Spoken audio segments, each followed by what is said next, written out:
everyone, and welcome to the Coifcast. I'm Ross Williams, your host, as always. And as always, I'm joined by Adam Hughes. How you doing, mate? How are things? I'm good. Interesting week in rugby league, for sure. What's new? Well, What's exactly. new? Off season, they say. Off season. There's never an off season. Yes. Never at the moment. Oh, Thought we'd have a nice few weeks where just nothing happens and no announcements, nothing. Just chill out for a bit, but certainly not the case. It has been a very, very busy week in the world of rugby league. So a perfect time to do a podcast, really. As we're recording this on Thursday, the 23rd, the Super League fixtures have been revealed this morning. So we'll get into that first and foremost. A couple of days ago, news broke where around Magic Weekend, which is a very, very I'd say it's divisive. I'm not even sure it's a divisive topic, to be honest, but no. we'll get into that. We'll get into that afterwards as well. I've got some good thoughts on Magic Weekend. And a couple of weeks ago, we did decide we wanted to do a podcast that wasn't entirely cast centric. We want to talk about a little bit more like rugby league generally. So we asked for a few questions, and the majority of them, perhaps due to the recency bias, but came back speaking about the international game, about England, about the Samoa situation, all that kind of stuff. So we'll get to that after we've talked about Castle's fixtures in the second half of the podcast. So plenty to get stuck into, and we'll start with these fixtures. We now know that Castleford's 2024 season will begin at home against the champions, against the Wigan Warriors on Saturday. I believe it's the 17th February. It is 3 p.m. kickoff. Nice and easy start, and then. Yeah, I mean, at the end of the day, we've got to play them at some point. Yeah, I mean, you go young Wigan, you go sort of. The thing with the fixture releases is everyone goes crazy at 8:30 when it's released, and then you realise it's the same every year, and you've got to play everyone. You're going to play 27 games, and that's the news, isn't it? There is no news. that is the real Oh, crux of a fixture reveal. Everyone goes nuts, and then after 12 hours, everyone just kind of calms down. So we might have even missed the boat. We might have jumped the shark a little bit on this podcast, but yeah, we're going to own Salford away. We play yeah, loads. We play loads of teams. Here's what it is. yeah. You play everybody, so there's no issue in it. It's obviously Wigan will probably travel well, being their first game of the year, so we'll probably get a bit of a boost in attendance from a travelling Wigan support, and I'm sure Cas fans will be eagerly awaiting to wanting to see how this new look cast team plays against sort of the big boys in a game that matters. Yeah, it's quite a test early on. It's quite a test early on. It's a good thing. I don't think it's going to be affected by the World Cup challenge, is it? I think it's the No. round 2 game they've Yeah. got, which might be. Because there was the possibility. I kind of looked at it straight away. I was like, oh, for the second year in a row, are we going to get that kind of World Cup challenge hangover that wasn't really? I mean, to be fair, I think Saints were hungover and we were just not good enough to beat them. No. I don't think they weren't particularly good that day, were they? But I did wonder whether we get it 2 years in a row. Not quite. Um, yeah, I think it's a relatively exciting game. I think. It's I think we're gonna be very, very, very good this year. yeah. So it's an opportunity to see probably the best team in the league, up close and personal. I think certainly that forward pack's going to be enormous. Incredibly. So it's a heck of a test. And I know we've talked about, and Danny Wilson talked about on the podcast that they're going to try and get 3-4 preseason games in before that. Cast, and obviously they're not announced just yet. Although we think Keith is going to be one of them. Yeah, we certainly can't go in that kind of undercut as we have been the last few years into this one. That we've got to be absolutely firing week one, haven't we? Absolutely. And I think there is an appetite to have those preseason friendlies against Super League opposition. I know Yeah, last year we played Huddersfield, and probably the worst thing ever was the performances of Fanua and Farimo on that day. Everybody thought, hey, up they've come into 2023 really wanting to prove something, and then obviously the year went how it went. Um, but hopefully we'll get some of those Super League tests, and no offense to the Championship, but you want to be tested to the highest level, especially in pre-season, get that sort of rust off and really get ready for that round one fixture where you're going to be really, really tested. yeah, Um, so hopefully we get to see some really good opposition in pre-season. But yeah. I it, hope it, so. it doesn't get any easier with Salford the next week. Obviously, they're having a couple of issues now. Just announced tonight that they've been kind of put on special measures by the RFL over their uncertainties in the financial situation. But at the moment their squad's still looking good, still looking like it can do a job even with the people that they have lost in the off season. Yeah, that Salford situation's strange, isn't it? Obviously, we are, Yeah, as you say, we've just had that announcement pretty much half an hour before we've started recording, not even half an hour, and I don't really know what special measures means. no, I mean, it's like an Ofsted thing, isn't it? It's yeah, like when high schools and special measures and they take over and bring in a new head teacher and all that kind of stuff. I don't really know what goes on in this situation. One interesting part of it is apparently it doesn't have an impact on IMG grades, which is bizarre. I'm not really sure how it can not, but it doesn't. Mhm. Of course, there will be a long term impact on that, regardless, due to the finance aspect of the IMG grades. I would assume. But yeah, one of those teams. I think they ranked eighth, were they? Salford were pretty much just on the precipice of the grade A's. I think they're one of the Yeah, highest grade B's. I don't think that'll be the case next time they're graded. That's for sure. Salford's a team in a really bad way, particularly with the amount of money they have actually raised in the last 12 months. So I was just talking to a friend of mine, and we reckon between the crowd fund with Ackers, with Croft, and Tyler Dupree, they've raised around 600-700 grand there, and yeah. clearly they've got nothing to show for it. I know there's obviously the ground issues and all that kind of stuff, but I mean, there's not many clubs in a good position financially, but that seems just a whole mess, doesn't it? Seems like they're really going through it, and it's a really questionable situation that I feel like they're not being honest with fans in what Yeah, situation they are in. Obviously, when they did the crowdfunding, they said that it wasn't to pay bills. it They, clearly s- was. they said if they sold Tyler Dupree, it wouldn't be to like balance the books, and clearly it has been. Same again with Croft and Ackers. It's they're clearly having to sell to survive, Yeah, and but they keep consistently telling fans it's not that. and I think as Cast fans as well, we know we've seen it firsthand. I mean, we Yeah, sold Joe Westerman for this very reason, didn't we?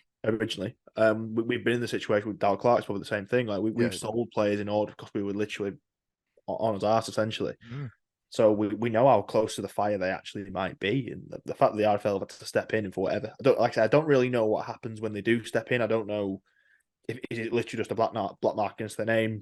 I mm. mean, the thing is, I don't know how much money the RFL have got. Never mind. No, I mean, I don't think it's going to be a situation where they're just going to pump a few million in and save it. I don't think they can. Um, but I guess that always opens up the can of worms in the sense that they bought Odsel. Shouldn't have done that, should they? So I guess there is that precedent there. So I don't know what the RFL's approach will be, but either way, yeah, Salford are in really bad nick, and there's even little things with Salford around the fact. I mean, it's now the 23rd of November. It's a tiny thing, and it might just be planned, but like not released the kit yet, and just little things you just kind of expect a team like that to be on with, and you just think, is everything just getting pushed back for a reason here? Are they really really close to the fire? And I hope they're not. I hope Salford are absolutely fine, and I hope that yeah, everything is fine, and we go to the Salford Stadium in February on that Sunday and beat them hopefully. well, But they're in they're in all right nick as a club. But yeah, a tricky one for them. So getting back to the fixtures then. So Wigan at home, as we say, Salford away. Kind of the big highlights really of the fixture list would be first off a bit of a sad one for many fans. I went myself this past year. Catalans mid-March is an absolute stinker, isn't it? you've you've got to go at some point. You can't always have the nice summery months, unfortunately. But yeah, I know a lot of fans will probably still go Yeah, regardless. I know it's always one that people circle on the calendar whenever fixtures are released, and they kind of book the week away in Lorette, and they go and enjoy themselves, maybe have a little bit too much beer and come back feeling a bit worse for wear. I'm just speaking from listening to your stories, Ross, to be fair. it's accurate. Pretty accurate. But yeah, it is one which I'm sure a lot of fans will go to regardless of whenever it is. Being mid-March, I don't think it'll put some people off, but not many. I think it'll put I think it'll put a few off myself personally. I think that the problem with it is because it's. I mean, it was April 1st, I think, this year, so it was pretty early, or Mm. very early April. I forget exactly when it was. The problem they've got is, I think, if you go to Perpignan and you stayed there, I think there's not much difference really. I think you'd be all right. I think there's not much difference between the 2 years.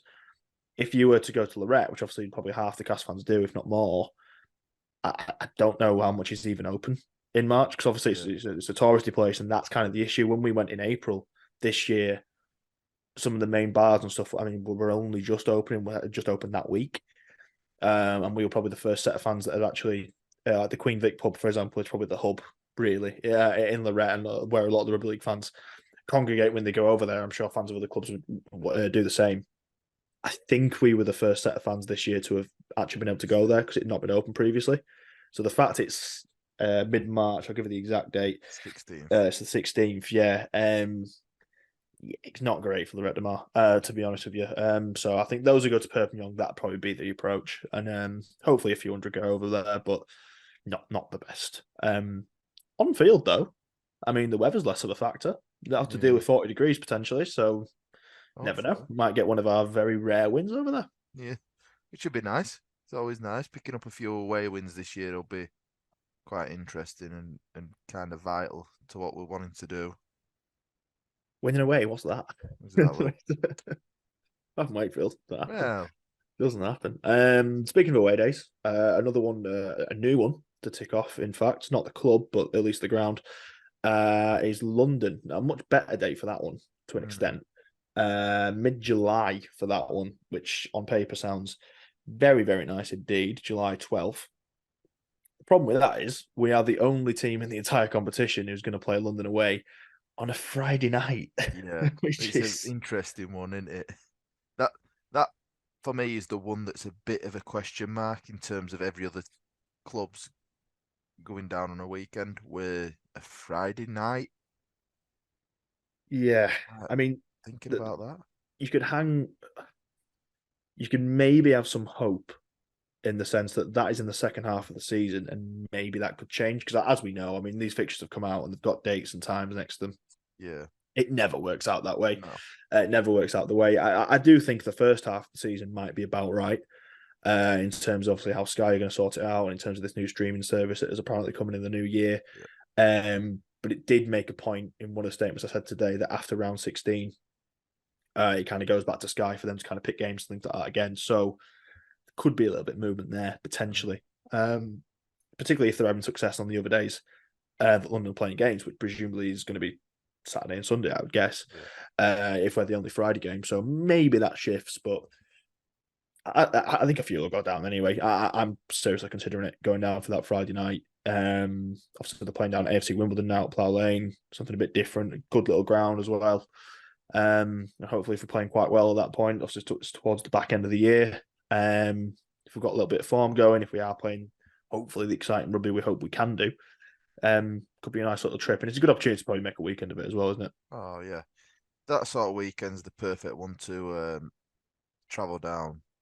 Kind of you go watch the rugby on Friday, probably spend Saturday in London, come back Saturday night, Sunday morning. Nice little weekend away. Yeah, exactly. Plus, as well, I mean, if the mid March does put people off Catalans, myself included, if I'm honest, save a bit of cash there, then you can use that money, I suppose, to go down to London and make the best of that, I suppose. So, with that priority in mind, London away might not be too bad. Let's get to the kind of the core issue that people have with the fixtures or Casa's fixtures certainly this year, then, which is home games and the fact that we have 10 Friday night games. Again, these are subject to change, I'm sure. So it won't necessarily be the case. But at the moment, we've got 10 home Friday games. We've got 2 on a Thursday. We've got 1 Saturday game, which is the aforementioned Wigan opener, and 0 games on a Sunday. Naturally, because it happens every single year, people don't like that, or a bunch of people don't like that. Mainly the Sunday aspect and the fact there's no Sunday games. I'll speak on it first. I personally don't mind it, but it works better for my work pattern. So I think it is a case by case basis. I think I was telling you this morning there is only 1 home game this year. Looking at my work rota and all that kind of stuff that I'm actually going to miss, and that's just because I've got a holiday in June. Beyond that, I can pretty much go to all of them because Friday nights don't affect me. But I get it's not the same for everyone. What is your thoughts on the fact we've gone very heavily Friday and no Sundays? I think whatever you do, you're gonna have people that are upset because there's people that will obviously work or have other commitments on a Sunday that can't make it there as well. Uh, we're in a world now that where, well, not everybody is Monday to Friday 9 to 5. There's very there's varying work patterns and shifts. So I feel like whatever you do, you're not going to please everybody. So you're going to have some people complaining. The biggest complaint I've seen is people saying that it's not kid friendly Hmm. with the late nights. And to a degree, I sort of agree. But if you go down to a game on a Friday night, there is so many kids still there. I Yeah. think because it's the Friday night, and obviously if they are school kids, so much better than the Thursdays. They aren't got to get up for school in the morning. If they have a bit of a line on the Saturday, it's not no big drama, really. But there still is tons of kids on a Friday night, so I don't see that being such an issue personally. Yeah, I understand the principle what people are saying, and I look, do.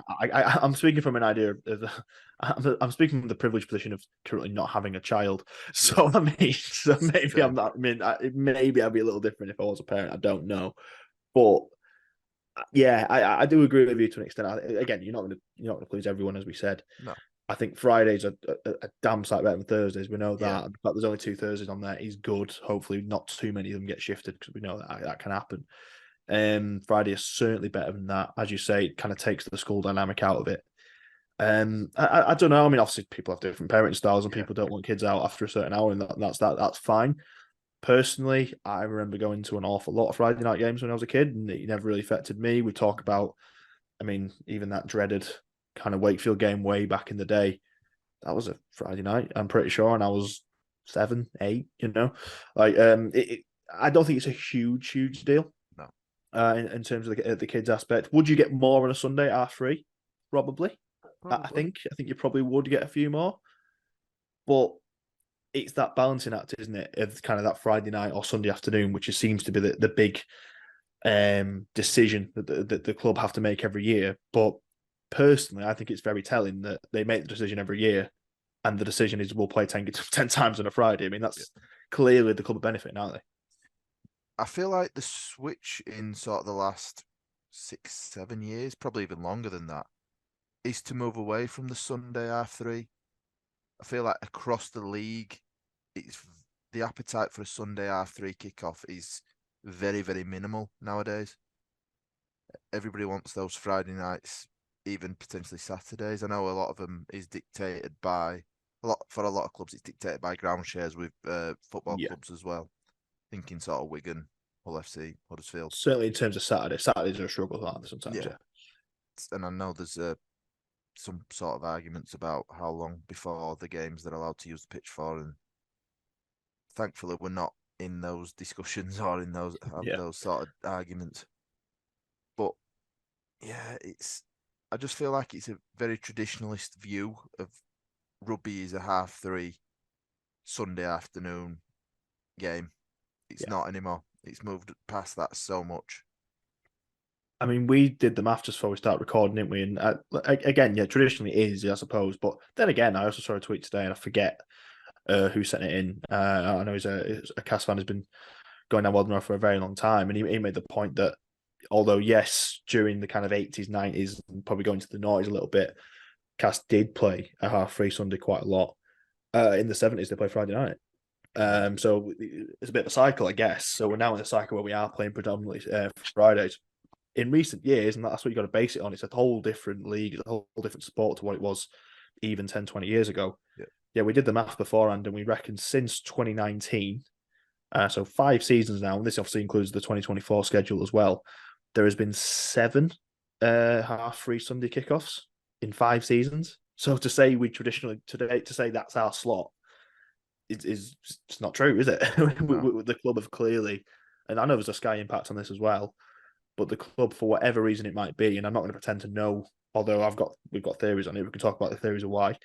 I don't know personally, but for whatever reason, the club have decided that Friday is the way. In the same way that Leeds Rhinos, I think almost all of their home games could be all of them Friday night. yeah, I think Hull do try and play Saturday or Sunday if they can when Hull FC are not at home. So I think they try and sort their home fixtures on alternating weeks, so they can play Saturday. Ultimately, it is at the discretion of the club, and I think we're in a situation now. We talk about the money in the game all the time. Every club has got to be doing it for a financial benefit. They have to be. I don't understand why. I think it'd be malpractice if they weren't, to be honest.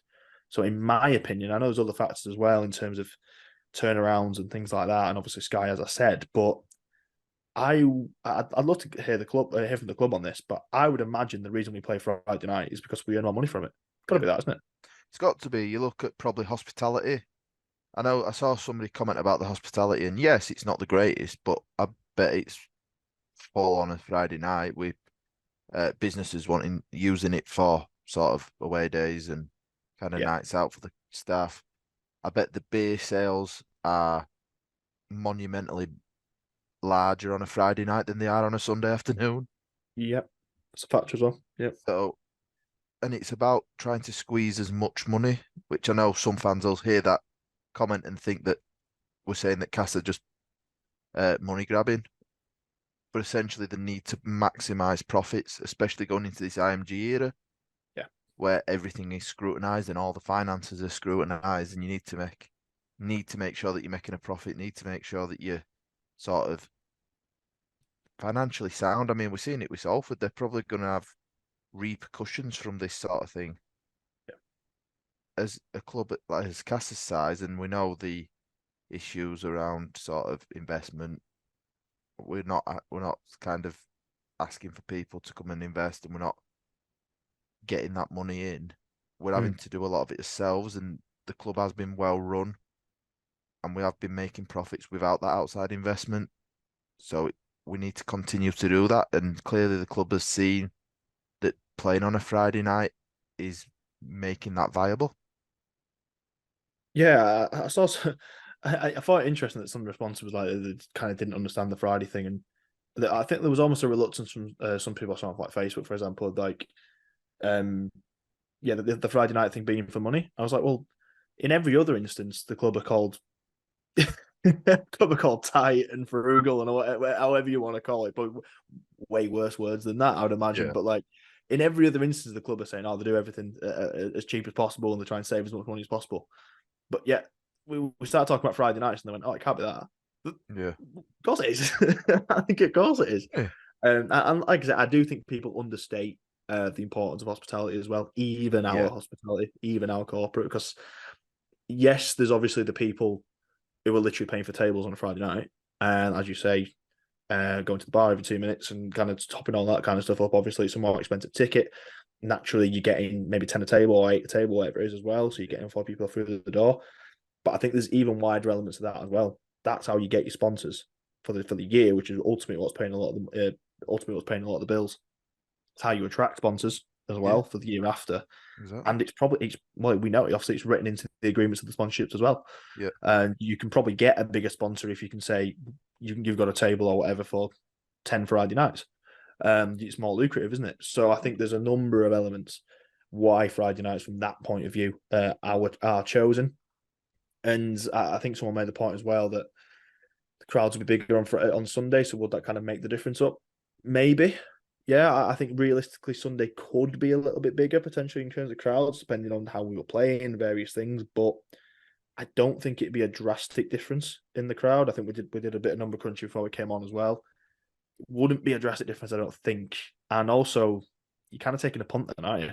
You're taking yeah. a risk that you don't really need to take. If we're in a position where we're staying well solvent and we're making the money we need to for gate receipts and hospitality on Friday, you kind of don't change that, I don't think. No, not all. And as you said, we number crunched, and it's maybe a couple hundred at max. But we also looked back at sort of last season, and we saw a drastic drop off of Yeah, attendances when we went on that losing run, yeah, and then it slowly picked up. Sort of the Wakefield win had a big effect on the Hull FC home game that was sort yeah. of a couple of weeks later.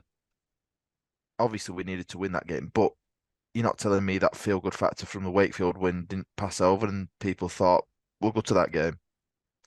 Yeah, 100%. I don't think any manner of Sunday games would have stopped that decline of crowds. No, not at all. In the middle of the year. I mean, I mean, there was times I didn't want to go, and I did, No, but I didn't want to go. But I only went because I had a season ticket.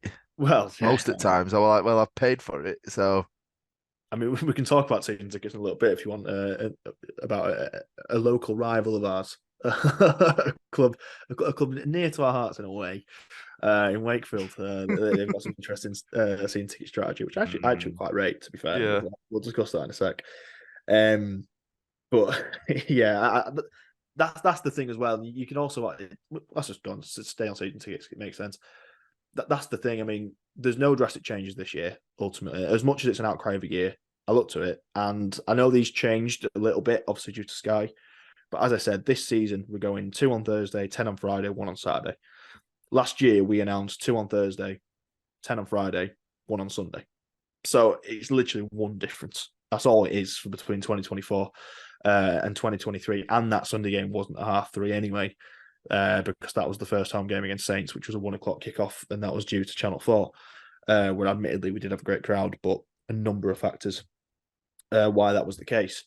You could argue, if you're a little bit cynical, the reason why ultimately club wouldn't take the risk, wouldn't change it, which I agree they shouldn't do, is because we've got a quite a consistent level of season ticket holders who, as you say, regardless of performance, are going to turn up. And I would suggest that Cast Forever, the membership scheme, the fact you can do a 12-month rolling Mm, direct debit, and as a member, I've realised you don't have to renew, you don't have to go through the site. If you're on there, that's it. Like, it just continues taking the money. yeah, Such a good idea when you have a bad season because they're already in. And yeah. I don't get you wrong, you've got the right to cancel your direct debit and not do it the following year. But I've been in enough kind of marketing talks and stuff at work to know that doesn't happen. No, And if you've got a direct debit, you generally keep it, don't you? it's the way that gyms have been run for many, many years. I Yep. bet there's so many 100%. people listening now I that have am. got a gym membership that they Me. haven't been to the gym in donkeys and they just can't be bothered to go and cancel it. But that's how gyms have been run for many, many years. Gyms aren't made for all their members to go. No, for the opposite. They're paid for about 1% of their members to go and just for 99% of them to just pay their money. Obviously, Cass aren't running that sort of system. They would absolutely love to have too many season ticket holders to Oh, actually 100%. have in the jungle.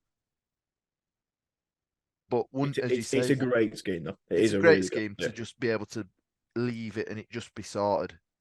For me, So, the the kind of bugbear of me with season tickets, having to go and give them the same details year yes. on year on year. This How way, hard a sell would that have been this year? oh, trying to renew however many seasons for about 3,500, 4,000 have we got season ticket holders? I won't know the number off the top of my head, I but can't, I it's can't got to be remember. at least three, I would say. I'd say three and a Probably half probably a ish little is higher. Yeah. normally what it sits around. Um, if all of them had to go and re-sign up this year, good luck. Yeah. Good luck on that because that would have been as you say, a really tough sell. But I don't know how many people are up on the kind of Cast Forever stuff and are on that rolling membership. But it's If it's definitely half though, I mean, if it's half of it'll have three and a kept a half, lot. then it's yeah, that's it. I mean, if it's 1750 or even let's call it 1500, Yeah, the fact that you're starting from a base of 1500, it's great. um, rather than zero, Yeah, because you might have only got to 1500. You know what I mean? If you'd have been asking people to actually turn up and do it, so the fact I think it's a really really positive thing for the club, and obviously it gets money in 12 months a year as well, which is obviously absolutely massive. And like I say, it probably does mean that the club don't have to take drastic risks in terms of kind of getting crowds in because there's going to be a consistent level. Which I know this whole talk, we sound like customers rather than fans, and I get that, but the club has to run like a business to some yeah, degree, and we are customers ultimately. And it's just a good scheme and pretty well priced, I would say as well. At the current price you pay. Yeah, speaking of season tickets, very quickly then before we get on to Magic Weekend. I was about to Uh, say, get onto but that point. we'll discuss. We're going to give Wakefield some praise, or I am a little bit. I'm going to give Praise. Wakefield some praise. Yeah, I think so. Um, I think £150 season ticket is very, very good. Yep, Even in the Championship, it is good. There's a lot of positivity coming out of them. Very, very yep, good. And they announced a figure. I think the most recent figure is about 4,300 or something like that in terms of season tickets sold. yep. for 250 4,250, yeah. season tickets sold a day ago. Which led all of us as cast fans, because this is what we do, went, yeah, but how many of them are the free ones? Because that's what we do, isn't it? Yeah, I know their attendance were obviously lower, and because of the stand being shut last year, but their top attendance was obviously a couple of sellouts at 4,710. So Just from 4,250 seems like the thing is, I did tweet it on the Codecast account, and kind of I was nice about it, but I was genuinely curious, because I wanted to see the number of full on paying adult customers there within that kind of 4,250. Obviously, we don't know that, and they're not going to let that go. But for anyone who's unaware, Wakefield's scheme at the minute is you get 2 free junior tickets with your adult ticket, or you can opt in. Sorry, you can opt in to get yeah, those, which does mean the number of junior tickets within the 4,250 is probably a bit lower than I thought, to be fair. yeah, Um, I've got to praise them. I do have to praise them, because I think it's actually a very, very good thing. The fact that this idea of free tickets, Huddersfield got slammed for it, or they have done in recent years. Forget Huddersfield have been, yeah, they've been really rattled for it in terms of kind of giving away too many free tickets and things like that. Well, I say too many. They still can get anyone on the ground. They've tried everything. I've never really. Well, it's true. yes, I've never really been against the free ticket thing. To be honest, I think it's good. I think it might be the only way. You really look. It's bottom of the barrel, but sometimes that's where you've just got to be, isn't it? Because that's where the game is. I think the fact they're potentially putting 1,500, maybe 2,000 tickets into the hands of kids and therefore parents, it's a good idea, isn't it? yeah. I'm with you. I don't see an issue with it. I don't at all. It's trying to encourage new fans to come to the game. Is what I see it as. It's a low cost way of getting a fan in for a full season for no real objection or no real loss to yourself. Yeah. Um, and if you can get them in a young, obviously you say you drag along the parents who'll buy a ticket or buy a season ticket themselves. You'll be you'll have kids begging for shirts and merch and all sorts. Parents will probably buy a beer or two every game day, and it kind of starts totting up. And I feel like Wakefield have done it at a perfect time where there is that kind of reset to the club. Well, I Obviously, think new they've done owners. it at the time they can afford it, because he's willing to Yeah, put the money in right now. But yeah, that's the thing. He's got to foot the bill for this, which yeah. is, again, fair enough. But it's new owners, new coach, new team, basically, because they're Yeah. starting that from nothing and really recruiting well. Um, you're going to be able to do it in a season where you're going to win a lot of games. So everybody's going to be happy because they're winning. Mm. It's the perfect time to try this and try and get a load more fans on side. Where over the last sort of 4 or 5 years, where they've just been getting tonked and barely escaping relegation for probably what last 4 seasons. Yeah. Luckily, they've had somebody who's been worse than them, Yeah. which I'm sure Wakey fans wouldn't mind me saying and probably agree with me It's true, isn't it? because it's true. The truth, unfortunately. I mean, we were in a similar situation this year. It's probably we've only stayed up because Wakefield were worse, Mm. and I'm sure Cats fans will agree. 100%. But being able to have that reset and do this, great idea. And I feel like their social media's gone up a stage.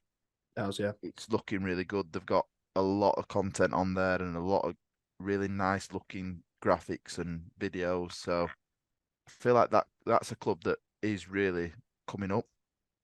I agree, and I think they're a good case study. It's going to be interesting to see how it goes, Yeah. because hopefully we're not going to be in the same boat as them, because obviously we're not going to drop down division and come back up in that way. It's literally impossible now.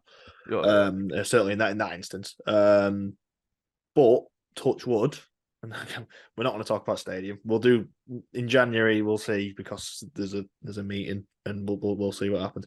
But if we are in a situation in 2 years' time where we're opening a new stand or Mm. something like that, or even just the redevelopment, that would be our opportunity to do something like this and be a very, very positive on social and really kind of go after it. So it will be interesting to see how successful Wakefield are with this. And I think what they've done really well is, again, because the numbers are skewed a little bit on the season tickets, and they just are.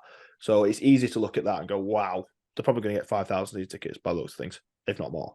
And they go, oh my God, they've attracted so many new fans. They probably haven't yet, but what they've done, which I think is commendable, is they've really, really engaged their core audience, which a lot of clubs can't say they've got at the minute. Even your top end, like there was some Paul Wigan crowds last year and things like that. I think Leeds were all right last year, to be fair, and Hull KR are probably a good example at the minute. But what Wakefield have done, despite going down, is their core, because they're similar to us in a sense, probably a little bit smaller, but they will have a core of kind of 1,500, 2,000 who no matter what, they'll be there.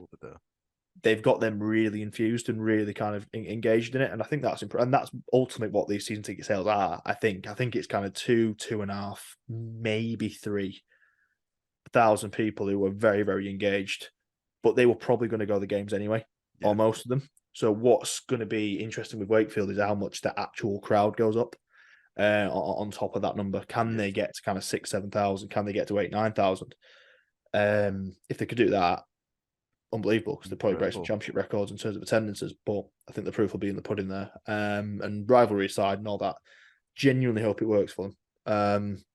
Certainly that kind of short-term thing, because I think it's good for everyone. While we're on it, Wakefield have literally just tweeted out 4,500. Slowing down a bit, though, isn't it? The rate's slowing down a little bit. But they've done that apparently in 9 days. It is very impressive.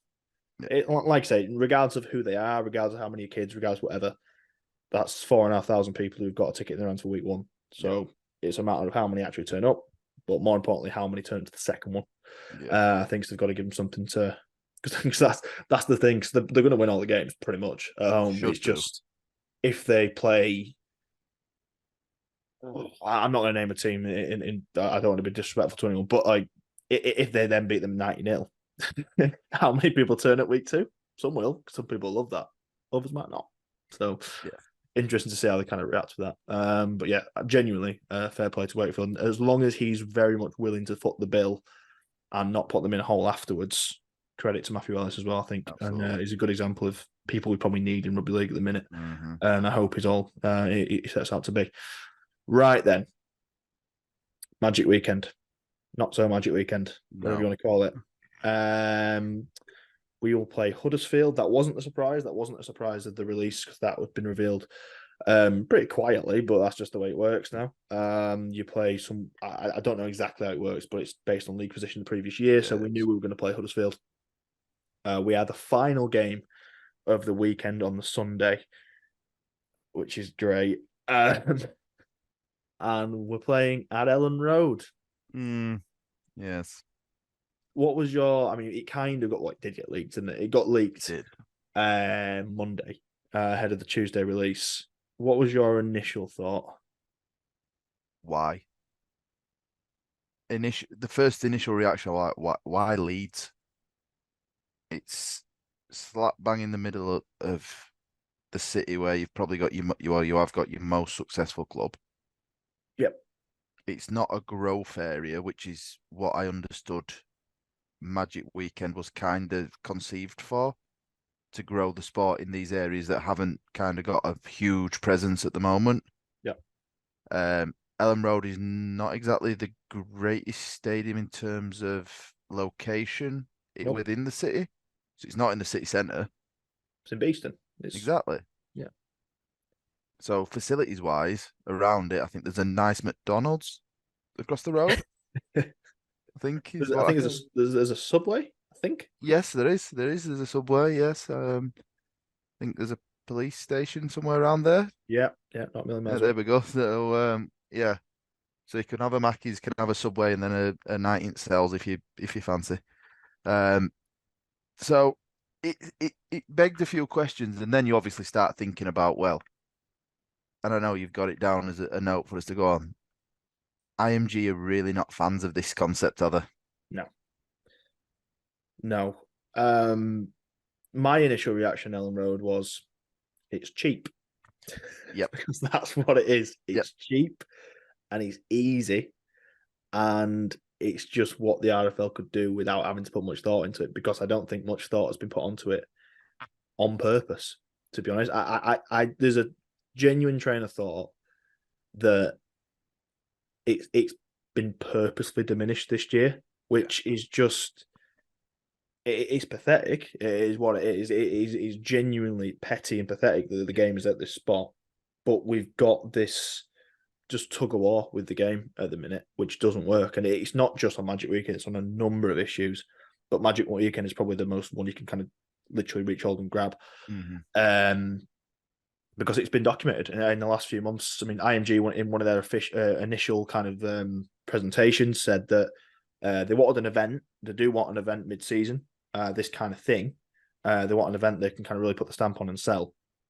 But they didn't like the Magic Weekend concept, and it was going to. They'd rather do something else. And we had a question on Facebook actually about with quite a long question. I forget the guy's name, so I will just chase that up while I'm speaking. But maybe it is sevens, maybe it's nines, or just something different. They're not into Magic Weekend at all. Whereas the clubs turn around and went, "Oh, we actually really like Magic Weekend." Yeah. The problem is there's no one in between them making a decision. No, really, it's just no. I don't really know where the power is. I don't know who. It feels like the game needs a dictator, really, or someone is just going to come in and say take one or the other. Who is in charge? No idea. Who is in charge of this sport at the moment? I think, as far as I know, every major decision, really, that impacts the whole game, including our IMG grading appeal thing, which I'm not even going to get into because it just annoys me. It all goes to some kind of council meeting. Yeah. But it needs a vote. And it's like, because there's no money in the game, because there's every single club is scrambling, because everyone's just trying to get their piece of the pie. It's been the same for 20, 30 years. You're never going to get any kind of progressive movement when that's the case, when you've got completely contrasting ideas. So you've now got a situation this year with Magic Weekend where, like I say, IMG, the people who have been tasked with pushing the game forward over the next 12 years, a company that's supposedly full of ideas and full of innovation and all that kind of stuff, have said, no, it's rubbish, we don't want it. Clubs have gone, no, we do. So the RFL and the RL Commercial, who were tasked with actually putting this event together, just went, well, we'll do Magic Weekend, but we're not spending money on it. Why? Because why would we? And I kind of get it from their point of view. I must admit, RL Commercial, as much as they're getting absolutely pelted this week, because it is, it's completely unimaginative, and it's a lot of people will be turned off it. I do have a degree of sympathy with the people in the middle, because they're like, what are they supposed to do? I don't know what they can do. All I would suggest is this will be the last Magic Weekend, wouldn't it? Because IMG will get their way, because it's not going to look great, particularly on the Sunday. I think the Saturday will be all right. But it's not going to be the spectacle. I don't think fans are going to particularly enjoy it. So even then, the clubs won't have really a leg to stand on to kind of push back, will they? Not really. It's half-assed is the phrase I came up with. Yeah. When describing it to somebody, it just seems like, as you say, RL Commercial and RFL are kind of stuck between a rock and hard place, between two entities that are at opposition. IMG have been brought in to really try and revolutionise the sport, to try and push it forward, to make it a marketable product sort of in the next 10, 15 years that we can go forward and really develop with. I don't know, how many years are we into that 12-year IMG agreement now? Is it just Believe one? it or not, I think it's only one. Is it just one? Technically, yeah. I think because it's been talked about for so long, yeah, it's kind of wishy-washy when they started. It seems like they've been here 5 years, doesn't it? But Yeah. I think that initial presentation I talked about when they first spoke at Magic Week, and I tried to find that on Google the other day, and it was only 2022. It was only last year they actually said it. I was like, oh, wow. I mean, there's a separate point on IMG which I wanted to bring up, in the sense that it's been revealed this week that they're actually on retained from the RFL for the 450 grand a year, I think. Yeah. Which I wasn't aware of. Yeah. And bear in mind, the whole point of this is they're going to get some kind of profit share at the end of it after the 12 years. The fact we're giving them, quick maths, not just shy of 6 million in that time. Don't love that. No, not really. I'll be honest, particularly. But again, it begs the question: what is the point giving them money when you're not going to go with their idea anyway? No. It's daft, when isn't it? you're going to sit there and question everything they do and turn down ideas and they're not perfect. I mean, we discussed this. I mean, we obviously sat down with Mark, and I think it was actually the last kind of proper podcast episode, I guess. So obviously we've been doing my 13 in the meantime. Obviously, we spoke for an hour after we spoke to Mark Grattan, and we held IMG over the fire. They're certainly A little not bit. they're certainly not perfect, but No. yeah, I mean, from the game's perspective, if you're going to pay the money, there's just no point, is there? And back them because I think this has been the issue for far too long with the sport is when we split away from the RFL and went to Super League and gave control entirely to the clubs to decide between themselves what they wanted to do. Yeah. Obviously, there's louder voices in that room than Hmm. some, which Yeah. naturally happens in any group situation when you're having a conversation or a meeting or anything. And it probably been dictated by a few names, and you can probably make the summation for yourself because there'd be no shock that Amy McManus, Ian Lenigan, Gary Everington, and normally that It's the three that I thought. yeah, Yeah, exactly, and everybody probably listening yeah, thought. yeah, And yeah. normally it's Gary versus the other two, from what brief things I've heard. Mm. But giving the power to the clubs and this mentality of just trying to survive is not progressive. Yeah. It's not going to move the sport forward because they're just going to do what needs to be done to kind of wipe their faces with it and not have to be shelling millions of pounds every year. It's that tough one though, isn't it? It's what we discussed. I completely agree, but that's where the situation's just wrong for what we're trying to do at the Yeah, minute. It's completely right. We that's need to have okay. that long term thinking. They need to just really just kind of bow down to whatever IMG want. Yeah, Really, yes, that will work long term, but well, in theory, it work long term. But as we said on the previous pod, the fact there was no initial investment with this kind of dawning of IMG, and the fact that not even that 450 grand's going the other way. Never yeah, mind money's. I mean, we even made the point that IMG really should be coming with X amount of million to really make this work to kind yeah, of speculate to accumulate. It's going the other way. So again, the clubs are being asked to do all these kind of changes, yeah, which are all good, all positive. Don't get me wrong, but they'll be obviously being judged on that. And if you don't make these changes, you're getting degraded, and you're going to lose out on millions of quid. Then there's stuff like this, and they're being asked to get rid of Magic Weekend, which I understand from IMG's point of view. I really do. I mean, let's be honest, the fact it's been here for 15 years and we haven't sold a ground out. no, We haven't, and we should have really. Let's be honest. We should have made as fans probably we should have made more of an effort. I don't know, but you can never blame the fans in any kind of business. You can never blame the customer. You've got to blame the market department. You've got to blame. I can blame a few other people rather than fans.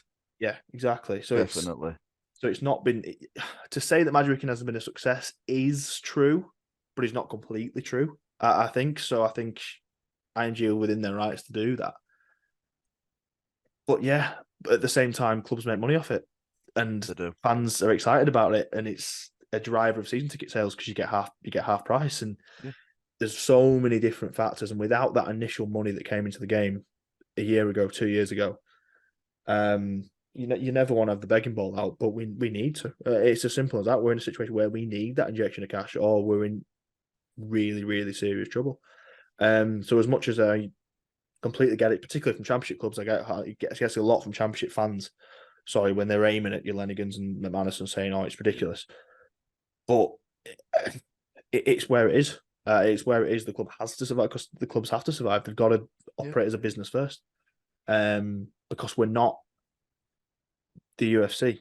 No. We're not the NFL, which I would say are probably the right now in sport. You can't throw the Premier League in there because everything's going on with the Prem.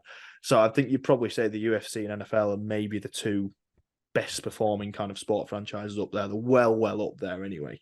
And obviously, UFC are directly involved with IMG. Yeah. Yeah. Lots of money coming in initially. Obviously, clearly they're on a different spectrum to us in terms of fan base. One interesting thing about the UFC and IMG, UFC and NFL, though, which obviously you know very well, as someone who watches both sports or has done, they've both got a leader Yep. as well, which we don't have. You've got Dana White at the UFC, who was the one who brought IMG in with loads of money because they bought it. Mm-hmm. It wasn't just come in and give us a few ideas; it was come and buy it. But I'll make the decisions. You can trust me, but just give me loads of money. Yeah. And then the UFC, you've got a commission, Roger Goodell, who ultimately has final say and everything. Mm-hmm. Makes a big difference, doesn't it? You've got these big figureheads that are always in the public eye as well. Yeah. Whenever anything goes on, any controversy, they're the face you see. They're the name you see on the press release. It comes from them. Doesn't come from the RFL, Yeah. RL commercial. No name attached to it. It comes from that one guy. You know his face. You know his voice. It's quite transparent whenever any decision is made. It's transparent when any sort of conversations go on about potential changes, any issues, rule changes, which I know seen today some rule changes that I've looked at and gone, I thought that were brought in 3 years ago. About the one about having to actually make a play at the ball, at the play of the ball. I'm sure I've seen that for the last 3 years. It doesn't change. I mean, it's just the rule, isn't it? I think all we're going to get with those rule changes is, I think it is positive, but it's like it just means, to be honest, it feels like more of a dig at the referees, to be honest, than the Yeah, actual clubs. Because I'm just thinking, they're just reinforcing that actually you should like penalise flops every so often, yeah. because you should not been doing. And play the ball So, properly. Stand up and play the ball. yeah, makes the point that Christian Wolf probably had a point in that first test against Tonga, which we'll get onto in a bit. God.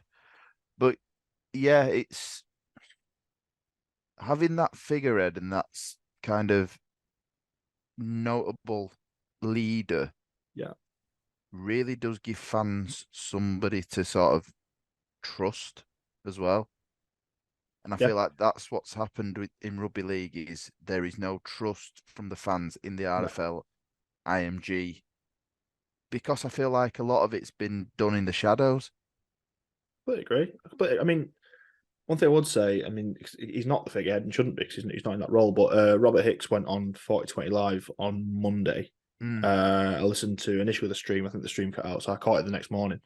And now I tweeted on the Coivecast around a little kind of tidbit about our appeal process and things like that. But generally, it was a really good chat for an hour and 10, I think it was. And we learnt loads about what's going on behind the scenes at RFL and the kind of direction, things like that. But should that be coming from a former referee / head of legal who's just going on a podcast like that? Really, should we not no, know a lot of this already?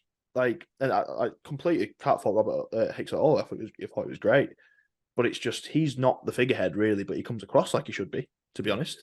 But like you thought Tony so. Sutton, I think it's Tony Sutton and Yeah, Rodri Jones, isn't it, who are the two main men really. I mean, they could pass me in the street if I'm if I'm being yeah, brutally honest, and it's just you just don't see, yeah, just decisiveness and just yeah, trust is huge. I think you're right. I think there's no trust. Because even in the UFC, for example, Dana White is an incredibly polarizing figure. Not it everyone is. likes him. No, A lot of UFC fans don't like him, but they trust he's got the best intentions of the UFC in mind. oh Always. Everything he does is for the company. yeah, And some of it's appalling, but it's what he does for the brand. And you kind of have to respect that. And everyone does respect that. And that's why he's so successful. There's nowhere near an equivalent for us, I don't think. no, no. And I mean, we'll go back to sort of the trust and Robics thing just for a second. And Cass's appeal is a perfect example of this. Yeah. We heard there'd be appeal. They put out a statement with the gradings. Appeal would be heard. You'll hear something. I believe it said, did it give a time frame? It didn't, but funnily enough, I think this was from Tony Sutton as well. I think he was the literal CEO. So if anyone's going to be the figurehead, it should be him. Should be. I'm paraphrasing, so don't take this as gospel, but he said along the lines of this should be something we get on top of sooner rather than later, just so it doesn't take away from what they regard as a success with the grading. So like that was literally the day after saying, actually, we'll try and wrap this up pretty quick. And it's been a month. And like I think we said in the podcast before, it's not that important, really. In the grand scheme of things, everyone's going to get regraded.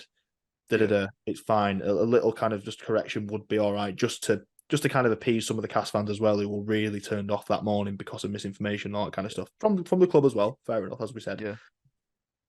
It's not the fact that it's a massive, massive thing. It's the fact they said they'd do it, and they haven't. They said they'd do it, but we've heard nothing about the process. And there's been clamorings from fans all over social media asking at the RFL, at Super League, at whoever they can get to, basically.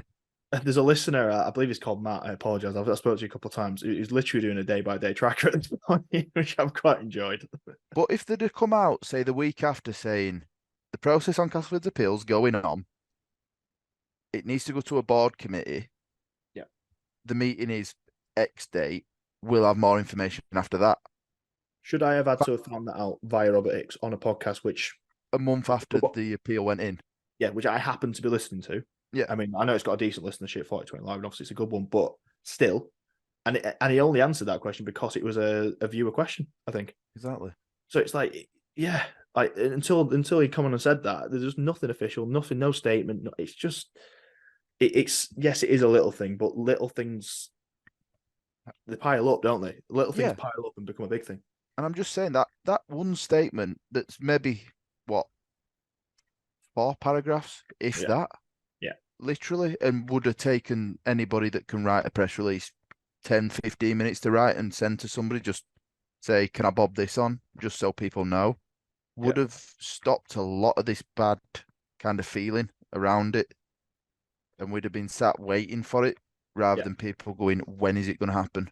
Yeah, it could have been nipped in the bud really, really quickly. I think so easy. Something that really could have been nothing has just snowballed, and that's a shame. And do they care that it's just a minority cast fans kicking off on Twitter? They Probably don't. not. They don't care. But like I say, it's one thing, but it means something else will happen about a different club, and then another one, and it just snowballs, as you say, and into it's not just this issue, but it'll be wider issues because if they're taking this for granted like they are, who knows? Let's do a whole podcast one day on the RFL. It's an awful lot to get into. That was the Magic Weekend chat, but I mean, it really went does. Off on a tangent. Yeah, it has to, doesn't it? Sometimes we've talked about all sorts there, but ultimately, Magic Weekend, half-assed is the way you called it, wasn't it? Yeah, I think that's absolutely right. It's a half-assed concept at this point. The fact to playing at Ellen Road is just cheap. It's ticking a box. I think really it's ticking a box for the clubs that yes, we've got a Magic Weekend. No, we're not trying hard for it. And I think it'd be the death knell. I think it'd be the last one, and then in 2025 there'll be just something else, and hopefully then they go with whatever IMG say.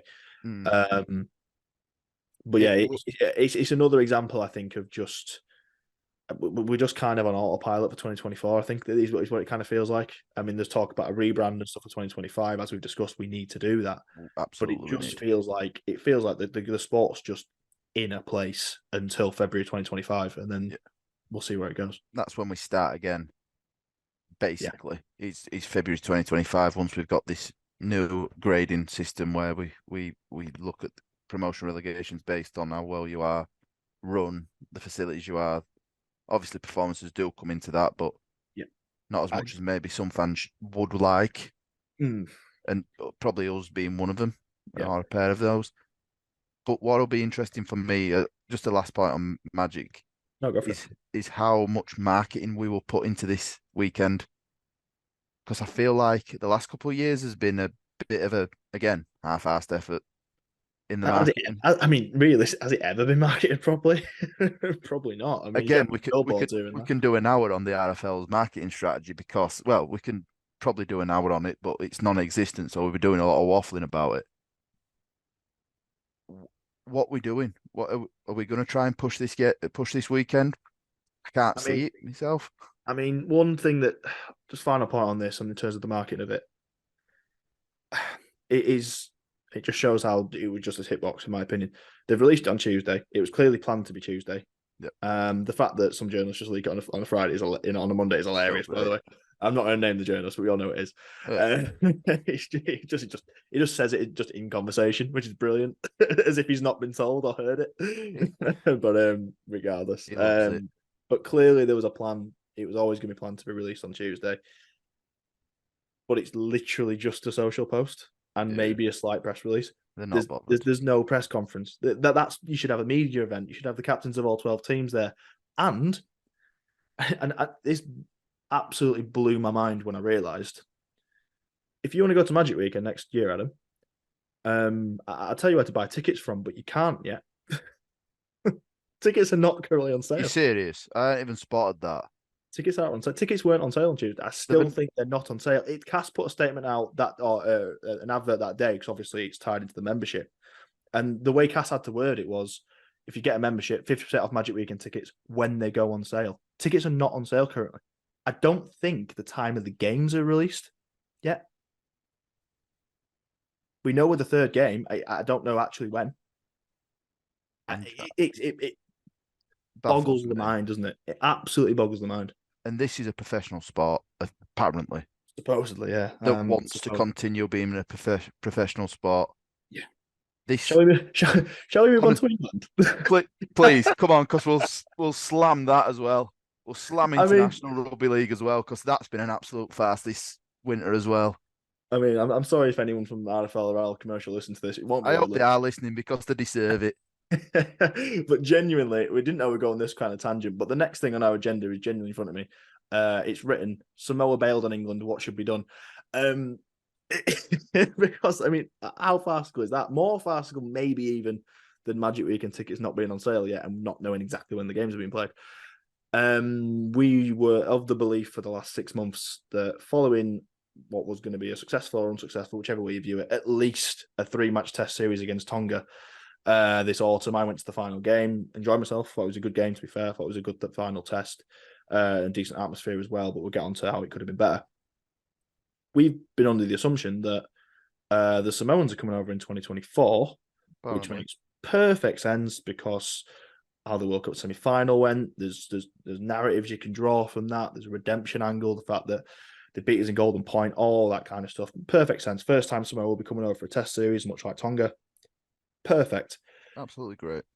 We find out a few days after whitewashing the Tongans in a not the greatest series of all time in terms of quality. Let's be fair, but still a Test series win. 15,000 in Headingley, good atmosphere, all that kind of stuff. A little bit of nice feeling. England are back. Yeah, Samoa's not happening. Samoa aren't coming, and it's just how is that not locked in? How is that even possible? How is it even possible that the Samoan team, with everyone in the world knowing that the plan is for them to come to England, they can take one look at the Pacific Cup, and I understand why they're doing it. Oh, 100%. They can take one look at the Pacific Cup over, well, we'll just go in that instead because that's better. They shouldn't have the option, should they? Why They wouldn't should have been locked in legally. We should have known venues, we should have known times, we should have been able to buy tickets for it. I can't believe it. And I can't believe we're in a situation now. I think Aaron Bauer posted earlier on a story about this. And bear in mind, it's the 23rd of November now. That the RFL are commercial and meeting with the international board to discuss what happens next and where England play next year, which means that discussion hasn't even happened yet. It means they're No, about to discuss. they're I not mean, bothered. what are we doing? What are we doing? Your question on this sheet, just for everybody that knows, Ross very kindly puts together a bit of a sheet sometimes with agenda points, and it's Samoa bailed. What should be done? Really, it should be saying what should have been done, Yes, yes, yeah. because, as you say, should have been tied in. They've announced it constantly, and it was kind of the assumption. So why are they talking I think about Sean it? Wayne was asked about it in press conferences and kind of said as if it was happening. Yeah. Why are they talking about it if it's not guaranteed? Why? And I thought last year they kind of put together a calendar Mm, of yeah. and this were kind of in my eyes of their decision to really put an emphasis on International Rugby League Yeah. from the last off season. They talked about a European Cup, I believe. Yeah, that's not happening. That's not happened. They talked about obviously Tonga. That did happen, thankfully. Otherwise, we'd have had no International Rugby League over here at all. Samoa coming over next year, us going down under the year after, I believe, Can you be confident that's going to happen? and then the World Cup, I believe, if I'm Yeah, not wrong. 2026. Yeah, So, which doesn't have a host nation yet, by the way. yes, another But point that's to not the RFL's fault. That's no, the international board's fault. that's But yeah, France. yeah. So to announce that as a all right, maybe a unconfirmed, but this is our plans. Well, I guess their argument would be they never officially put anything out, but to let the press knew, like the press People, knew it was yeah, happening. People talked to have not dismissed it straight away. It is enough, isn't it? journos aren't just making that up. No, There's some sort of information being passed over, clearly. what the hell? It's just another failing of International Rugby League and just RFL, whoever makes the decisions on that again. Because now we're stuck in limbo where Again, we're going to play France in a mid-season international, right? Great. We'll tonk them 80-0 and nobody will care about the game. yeah. I mean, Aaron Bauer did mention today Again. apparently that game might be away, so it'd be in Perpignan or Toulouse, something like that, which is fair enough. That's It makes fine. more sense than having it I think over we here. play France at home this year, It makes more but sense. that means, yeah, I completely agree. I think that's fine. However, that would mean currently, I mean, you're now in a situation where if you can't sort something for next autumn, which is I mean, it's the situation we're in, Yeah. and getting high level competition over here next autumn now is going to be nigh on impossible. Yeah. You're now going to be a situation where the legacy of the Tonga series, and let's be fair, the legacy of the World Cup previously, so it's only a year ago. Yep. That was being played pretty much a year ago now. The legacy of that is the final game England will play on home soil is going to have been 2 weeks ago in Headingley. Yep. There's nothing next autumn. There's nothing mid-season against France. Well, there is, but it's going to be in France. Mm-hmm. So you're not going to get home international for potentially 3 or 4 years. No, it'll be after is what the genuine against proper opposition. That's what they're saying. I mean, what? I mean, what are we talking? You might not get a home international until 2027. That's crazy. Like, what? And it's people might just turn around and say, obviously a big issue around this has obviously come from the success of the Pacific Cup. Yeah. And obviously how well that's gone. And interestingly, how well Australia have bought into that. Which over the past few years, Australia have been seen as the kind of sticking point in international rugby league. Yeah. Not wanting to travel, not wanting to come over for like Tri Nations or Four Nations series, which rightly so, because fair enough, it's a long way to come for these big superstars. They want to enjoy the break. They'd normally just come and win everything anyway. Mm-hmm. So I think one, it's been nice to see him buy in, and two, it's nice to see him lose a final. Yeah, because I'm sure there'll be a bigger appetite now to play international rugby league because they'll want to get one over on New Zealand again. I think it's also coming at a perfect time for them in the sense that for the first time in a very, very long time, and also with the Kiwis as well, they're making up some proper ground on rugby union. Well, I'm saying they're making up ground. They're overtaking, certainly in Australia. Australia the Wallabies are a state at the minute. Nightmare, and they're making. I mean, they've brought over Joe Swahili. Swahili. He's going to play for Australia, I think, isn't he? But I mean, still, the NRL is very much taken over. Super Rugby is a joke, I think, over there at this point. It is. So the Kangaroos are the brand. The NRL is the brand. I think that's why they're having this focus on international. So they're going, right, wow, strike while the iron's hot kind of thing. Actually, we might be able to take the international game here. But God, over here, we've got to be proactive to that. And we're just not. We're just sitting on our ass and we're going to force, because the Pacific Cup was great. That's the thing. I mean, I can't fault Samoa. Samoa are absolutely right to go back over there if they're not locked into anything legal. It's our fault for not locking them in. Because why would they not want to play in that comp? It was great. I mean, the PNG lads, obviously, it's brilliant to see Liam Orr and Nixon Port involved in that. They had 14, 15,000. I mean, they had the same amount of people in Port Moresby as we had at Headingley watching England-Tonga. Exactly. And it looked amazing. And just brilliant to be able to watch Papua New Guinea and Fiji and Cook Islands 3 times on consecutive weeks. And then you got 2 Kangaroo Kiwis games. And obviously, one of the most iconic internationals ever, probably, with how the result ended in the final. Mm-hmm. Of course, you want to tap into the Samoan Cup. But we knew it was coming. The RFL, it was not a surprise. I mean, I think it might got turned around in a year or so, but it wasn't a shock this was going to happen. We probably saw it as quite a coup that we had Tonga coming over despite the cup. Yeah. So my first thought would be, should we make sure we've got the 2024 one in as well? Because it's another coup then, isn't it, to have one over Wild because they're not playing. There's just no forward thinking. There's just none. Absolutely no forward thinking whatever. No. Is it just money?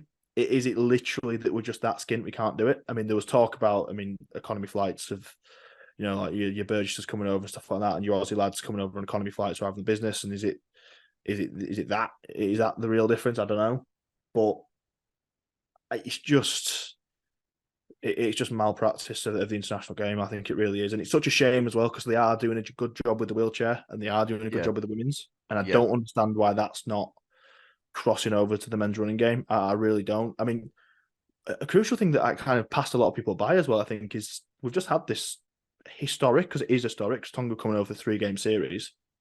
Who was the headline sponsor of the Test series? Didn't have one. Did we not? I was about to say, I'm not 100% sure. The I only think, sponsorship I mean, there was sponsorship on the perimeters, yeah, but I think the only sponsorship I really saw in Headingley that kind of stood out to me was the post pads. It was Oxen, and with respect, that's not a sponsor, really. That'll just be it's the kit partner. kit Yeah, partner, yeah. they'll probably paid a bit of extra quid, a few extra quid for that, but they weren't a title sponsor. The referees didn't have a title sponsor on their kit. Oh, we're on shirts. Betfred, I'm guessing. Well, yeah, England are Betfred, and And you, I don't think Tonga carried a sponsor over either. But I mean, but the actual imagine an England cricket series or an England rugby union series against anyone, autumn internationals, whatever it is, not brought to you by. And I don't care who it is; it could be the smallest brand in the world, but get someone to do it, and that's just laziness, is it not? the They're on BBC. biggest, They're on BBC One yeah, this Saturday. the Like, biggest sponsorship I saw or announcement in the lead up to it, what I believe, UClan, yeah, the university, as kind of a sponsor.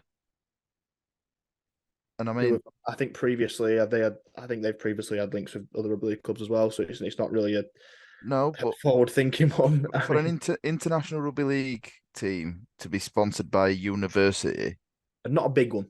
no, not a not massive one. not a particular. It's not Oxford. You know what I mean? We're not talking. Just it just Yeah, questions what are certain people who are in roles to get sponsorships, what are they doing to try and push the game forward to help and bring in that extra cash? I mean, I don't not very. 100% agree with how much Betfred sponsor No, I don't personally, but because I it's think basically Betfred or nothing. what it is the entire competition, obviously in away from internationals as well. Obviously, Super League right down to League One. You've got Betfred sponsorship, the cup competition, everything basically. And credit Betfred, credit Fred Dunn Yeah, putting that money in. I think absolutely. the money went up again, and but It shouldn't be when just one sponsor. when you've got a whole sport depending on one brand, I mean, Yeah, I'm not they're certainly not going to do. So I know obviously I've got I guess knowledge of the industry and stuff like that, and they're not going to go bust. But you run that risk. You do run that risk when you're in bed with one particular company when they've got the whole monopoly over a sport. When you're reliant, oh yeah, it's really really tough. And again, because of my insight, I don't think there'll be any kind of governmental restrictions that come in that would stop the gambling sponsor either. Certainly not to that degree. I don't envisage anything in the next kind of 10 years that would drastically change anything. mm, But still not a really, really long term approach, really, if we're talking 20, 30, 40 years in terms of a brand you want to be in with forever. no. It's laziness, isn't it? At the end of the day, it's laziness.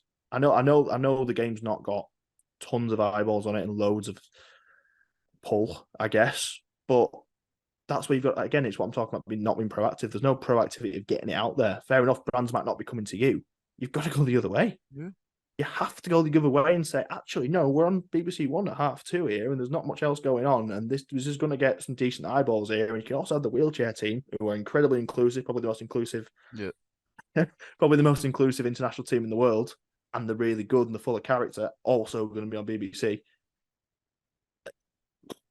Wouldn't even cost them that much, and that's the sad thing as well. It wouldn't even really cost a brand to sponsor the Test series all that much either. Baffling, just absolutely baffling, and yeah, we're kicking them, but I think they deserve to be kicked They deserve it. in this instance. To be honest, thank you to Aaron Newton who asked questions about this. He was talking about the Tonga series in particular. He pointed out that it was poorly attended and what could be done to improve that. I did say I thought the 15,000 at Headingley, to be fair, that's the one I attended. That was all right actually. I thought Yeah. that was fine.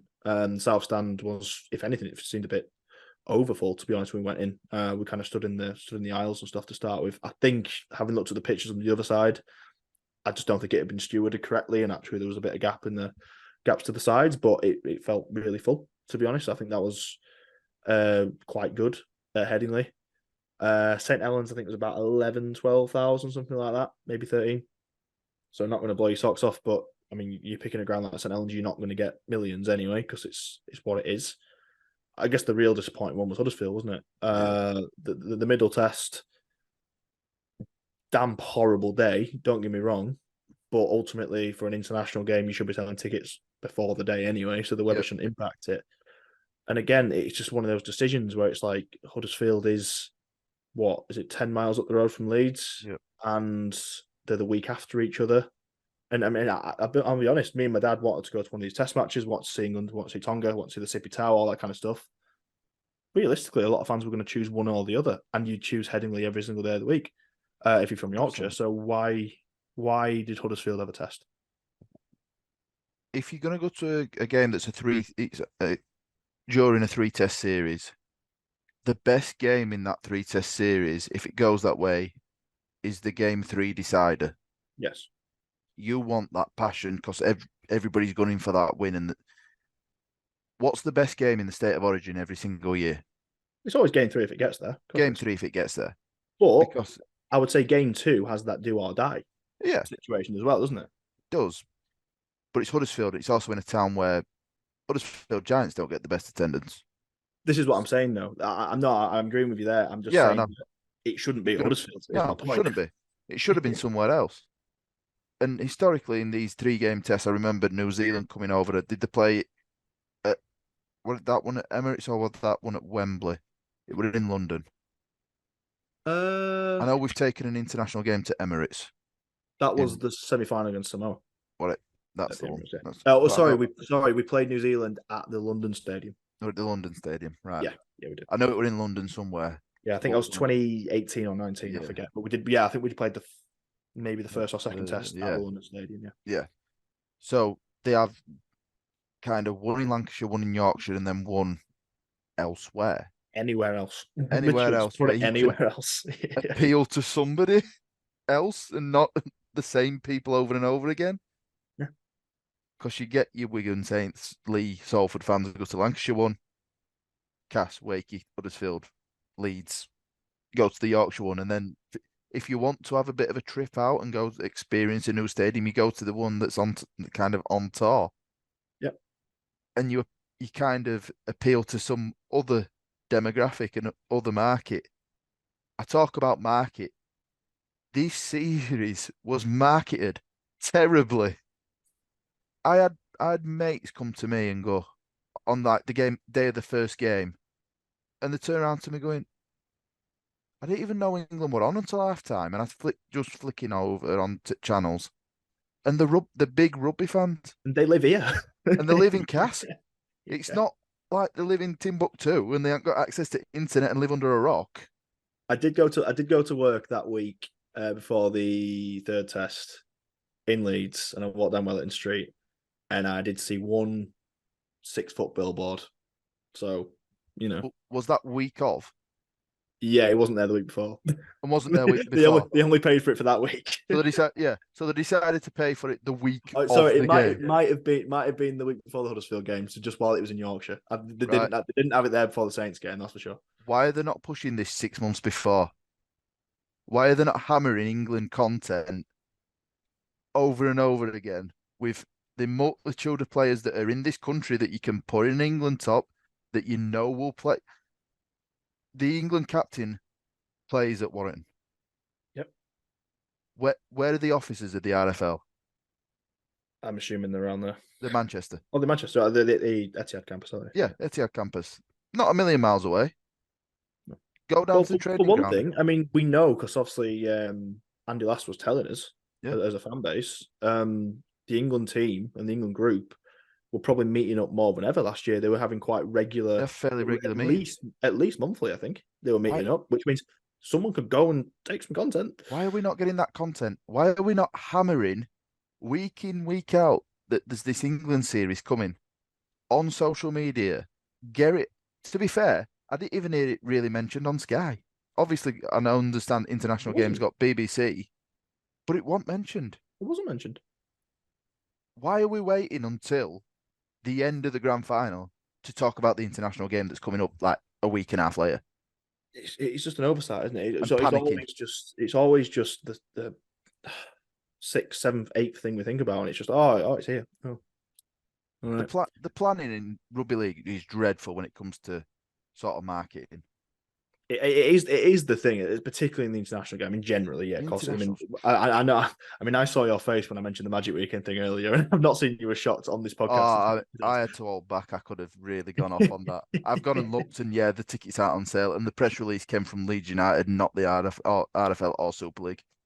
But you can buy a grand final ticket. Oh yeah, I've just noticed that. I nearly You can blew buy up a grand final ticket. I think you can buy. I think this week I saw earlier you can buy like a 20 quid Challenge Cup final ticket if you want, but you don't know who's going to be there. You know who's going to be at Magic Week, and you know your team's playing. Can't buy a ticket for that. Why would you be able? Why would you be able? Why would you be able to buy a ticket for that? What? Yeah, I saw grand final tickets were available, but not Magic Weekend. And my phone nearly got launched across the room. Yeah, the grand final because tickets. I really got angry at that. The grand final tickets went on sale before the third England test. They were easier to buy than the England. But yeah, I mean, we talk about the rugby union thing and internationals and how they get it right. This is the thing where we're just a million so far behind. You can buy. I'm pretty sure you can buy tickets. You can at least know where they're playing for the Lions tour in 2025. Yeah. Is it South Africa this time? I forget where they're going. But they don't even know who the coach is going to be. I mean, it's probably going to be Andy Farrell. But they've not even announced who the coach is yet and who the players are going to be. But you know exactly where they're playing in 2 years' time. It was the same with the World Cup. You could get tickets for the France World Cup 2 years ahead of time. Yeah. You know exactly who's going to be playing where, or at least how the draw was going to sit, all that kind of stuff. And we are now in a situation where, as a international playing nation, and in the sport we love, we do not know where England are playing next. No. And likely we're going to be playing in the next 6 months, but we don't know where. I think we know when. I think there is I can't remember the date. I think there is a gap in the fixture schedule that they put out today, but that wasn't really talked about either. I didn't really see many people mention it. Realistically, could they have put an England fixture out today with the rest of it? You'd think Yeah, so. that would have made sense. It's just, and this before we even get onto the fact that George Williams was suspended for 2 of them. Yeah.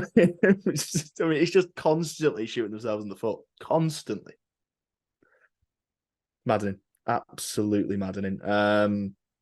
So yeah, I mean, I think Aaron's question in terms of poorly attended and what could be done to improve, just take it away from Huddersfield. Should have been down south. Should have been anywhere else. But there, really. I know people mention like kind of Brentford. Honestly, even Wimbledon or a ground like that, and it's probably a bit too small. But any of those grounds, Sellers Park, wherever you want, just take it to a London ground, or even Nottingham, Birmingham, wherever. There's if so the many stadiums thing, if the UK's got one thing, it's stadiums. It's tons of them everywhere. It's just show a bit of imagination there, I think. Tiger Towns 88 asked when we asked a few weeks ago, what could / should be done to improve the international game? I mean, we've touched on a lot of that, to be fair. I don't know.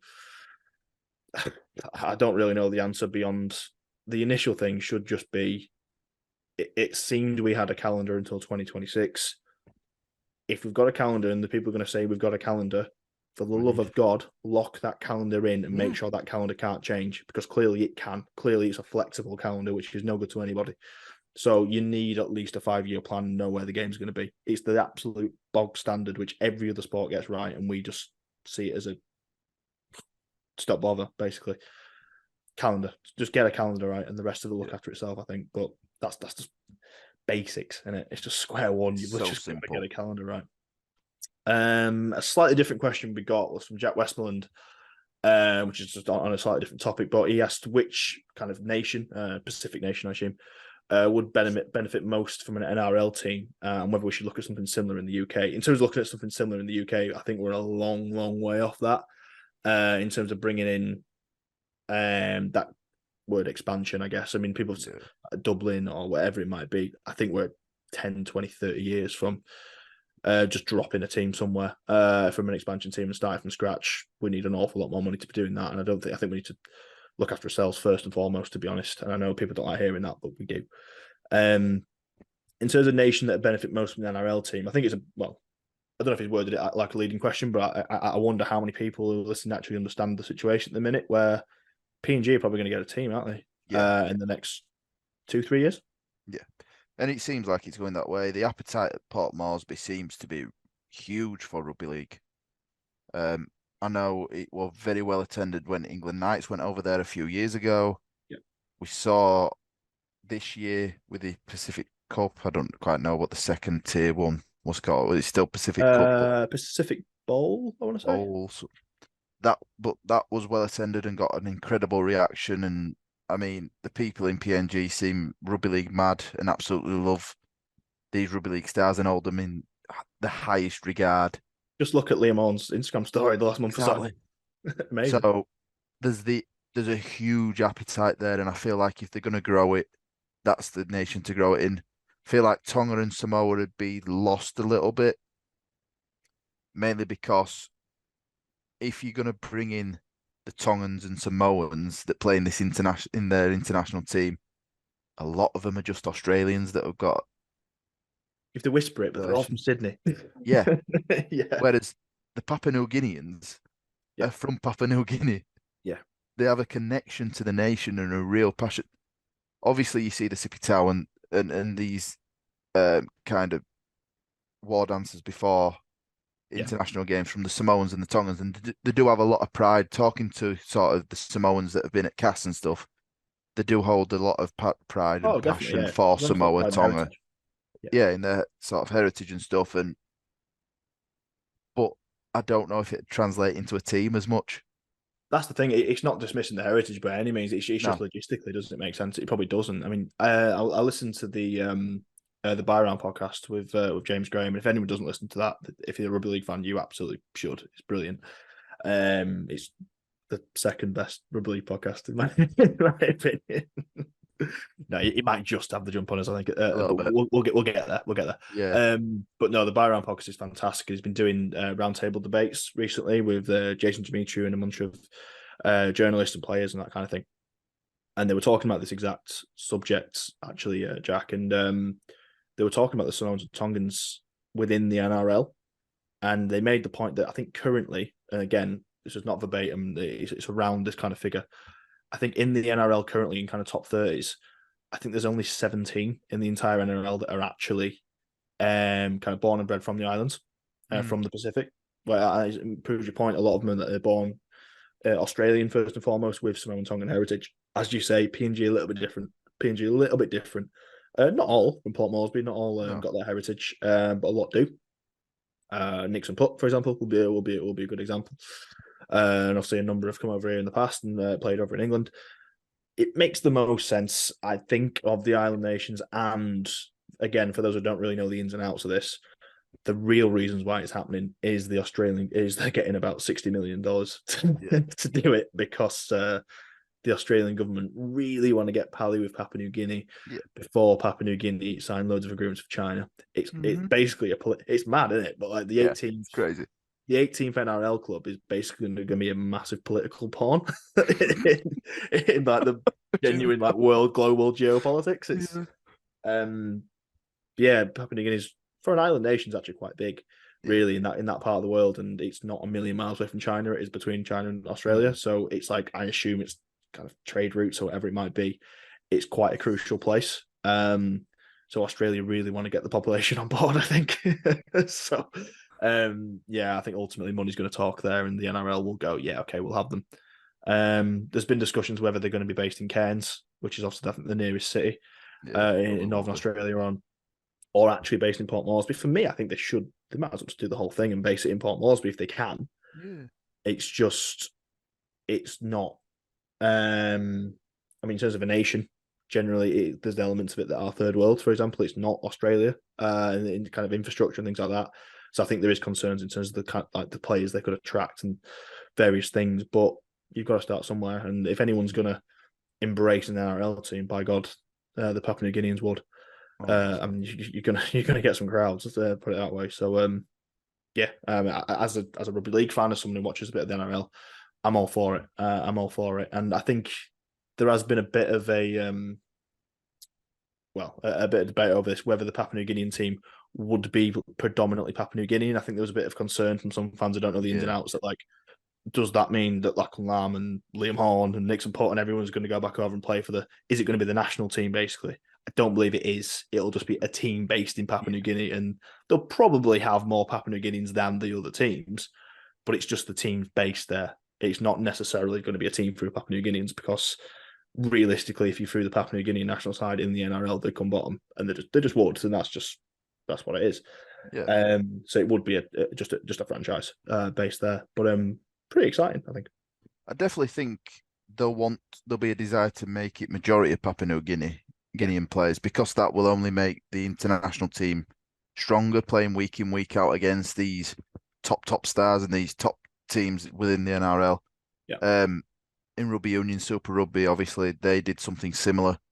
They expanded with the Fijian Drua and the other team, which is more, I can't remember the name of it, but it's like made up of Pacific Islanders, so yeah. Samoans, Tongans mainly.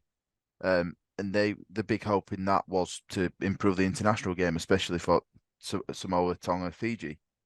Yeah. So there's clearly a desire in that side of the world to grow it into these nations, with a hope that the international game's only going to get stronger. And that's it. That's the side product of this, isn't it? Hopefully, this really does grow the international game.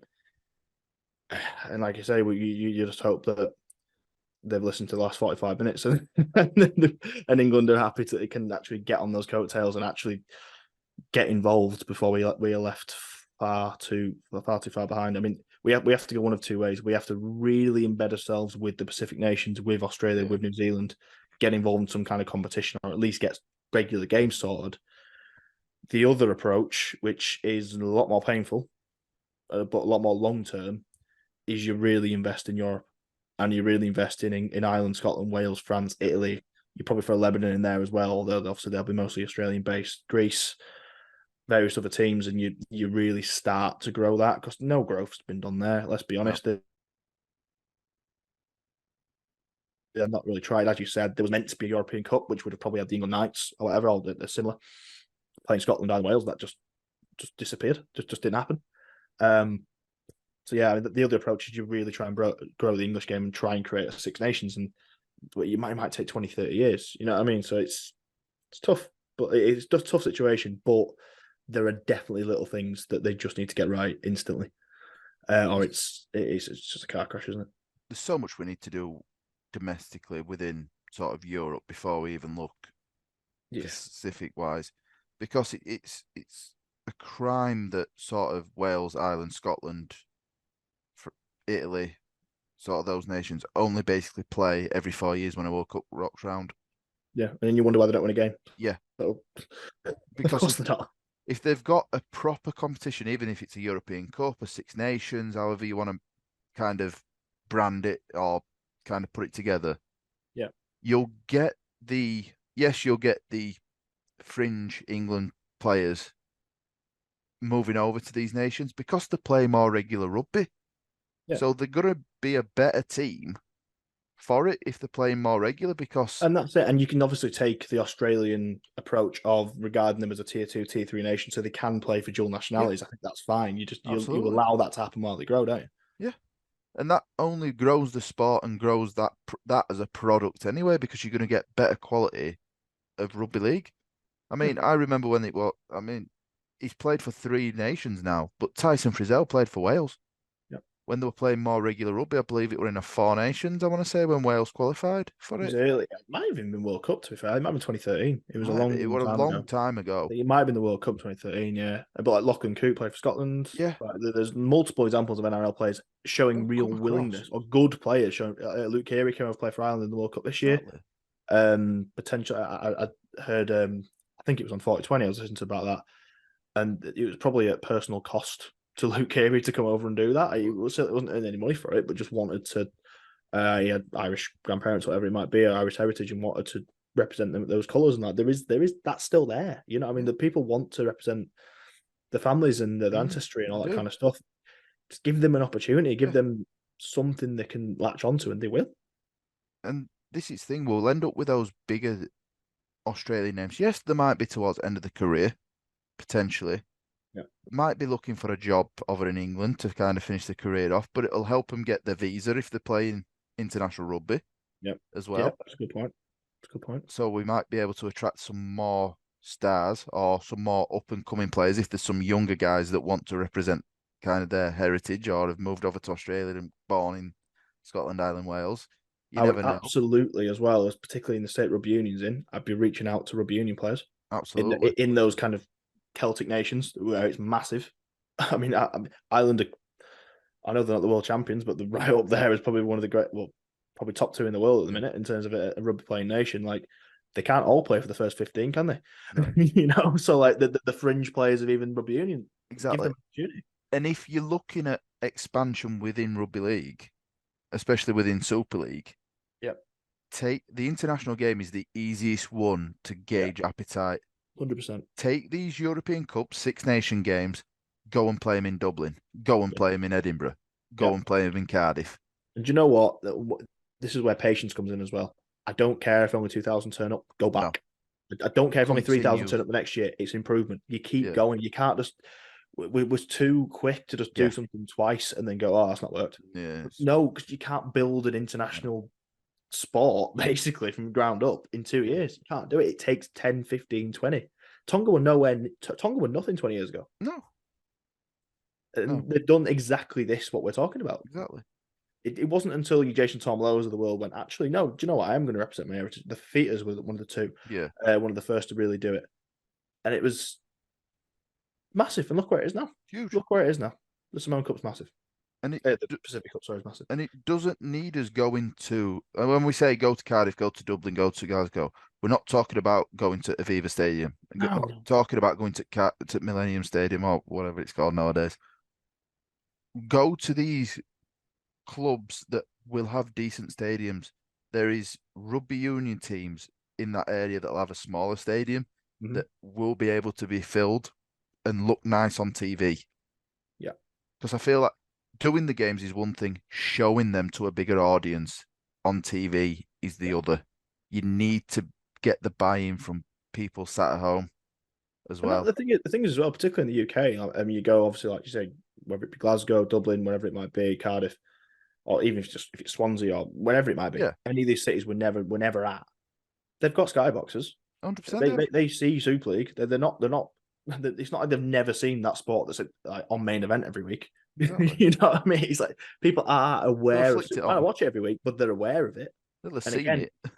again, it comes back to marketing. It's got to be marketed relatively well. It needs a bit of a budget, which again, but this is the bugbear. This is the kind of thing I would want to be Yeah, putting for this kind of stuff because this is massive and this is where the opportunity is. It needs that initial money. Don't get me wrong, but you're quite right. I mean, if you're IMG and you're looking at a 12-year project and 25 years, whatever it is, to the future, 50 years, the proper future with this yeah, game, they want to grow it as a proper UK sport. In 50 years' time, you'd want a team in Cardiff, you want a team in Glasgow, you want a team in Edinburgh, you want a team in Dublin. Of yeah, course you would. You want a team in Barcelona. yeah, That obviously you want to do that. And you're quite right. The best way to do that initially, to put that first kind of footstep in there, is to have Scotland versus Ireland. Because even people who've only ever watched one rugby league game ever, they don't know what the quality is going to be like. no, But if you market it as Scotland versus Ireland, and they'll go, oh, which is okay, always a and that's passionate. 15, and that's 15 quid to turn up, is it? Oh, okay. And they might take a couple of, and if only a couple of thousand turn up, they'll enjoy it. Yeah, That's crucial. It might only be 2,000, so most people go, what's the point? But that's 2,000 people who enjoy it and will go back, and then they'll get a skybox or this new streaming service because they're like, oh, I really like this sport. I'll watch it because that's ultimately the one thing rugby league's always had that's not talked about enough. Really, the product's good. yeah, This would be so much harder. That's why it's so frustrating. This would be so much harder if the product was really bad. It's not. It's an exciting product, and that's what the real frustration comes from, that they just don't capitalize on it. But yeah, I think to answer we've gone obviously around the houses a yeah, lot on this podcast completely, but yeah, in terms of doing something similar, I initially said about 20 minutes ago, no, we shouldn't. I disagree with myself. I think actually long term, yeah, we should. We should be looking at these the European nations. We should be looking at these cities and just putting stuff in there and just seeing what sticks, but also just sticking with it yeah. more than anything. I'm glad I changed your mind. No, absolutely. I'm glad you did too. I'm glad you did too. But it is the blueprint, isn't it? It's just following that Pacific blueprint in a different continent. And why not? It's worked there. Why couldn't it work here? We have wittered on, but I've really, really, really enjoyed it. We basically we wanted to do this podcast because we basically had this conversation, or part of this conversation, after the record of our last episode. We did. But we'd already stopped recording. So we got like 40 minutes into a chat and went, that'd have been really good. Yeah. So hopefully this has been just as good, and we've certainly had our moan at the RFL and our commercial and everyone that would listen. We've gone through Castleford's fixtures, obviously, for the 2024 season, which got me a little bit excited this morning. It is always nice to see the graphic at the very least, and It is. we all have us bugbears of it, but personally, I'm really happy I can go to the 12 of the 13 home games, so I'm really, really chuffed. And Magic Week would have had a say as well. It's been a very wide-ranging pod, but I've enjoyed it. I hope you have too. I know we accompany people on their commutes and things like that. It's been quite a long one, but I hope you've enjoyed the various rants we've had in the last hour and a half, 2 hours. Yeah, sorry. No, I don't think we need to apologise. If they don't like it, they can turn off, Adam. True. Have you enjoyed it? Absolutely. I always like having a bit of a rant and talk about rugby league. So absolutely a perfect avenue to do it, and especially with you, my friend. That means a lot. Thank you very, very much. I do enjoy it myself. We did get a couple more questions through a couple of weeks back. We had one on, believe it or not, our general thoughts on IMG. I think we've covered a fair bit of that. To be fair, and we just continue we will continue to do so, and also we have previously as well. And I know Matthew Sutton asked for our league table predictions. Just have some patience. I think February we'll do that the week of. I would imagine the first game we're going to do previews of all the clubs. Going into the season, we've got quite a few things lined up in the next few weeks. Obviously, we lead to Christmas, and obviously after Christmas is gone, we'll be very much into pre-season and the season itself. So yeah, if you're waiting for league table predictions, that'd be about February. I would have thought just before the Wigan game. Yeah, keep an eye out. There's some good things coming soon. There's potentially quite a nice thing in a few days, and I'll leave it at that, which we've already recorded. So hopefully that'll be a nice accompaniment to something for you. But yeah, enjoy your weekend. Hope you enjoy this chat, and we'll see you soon. Coif.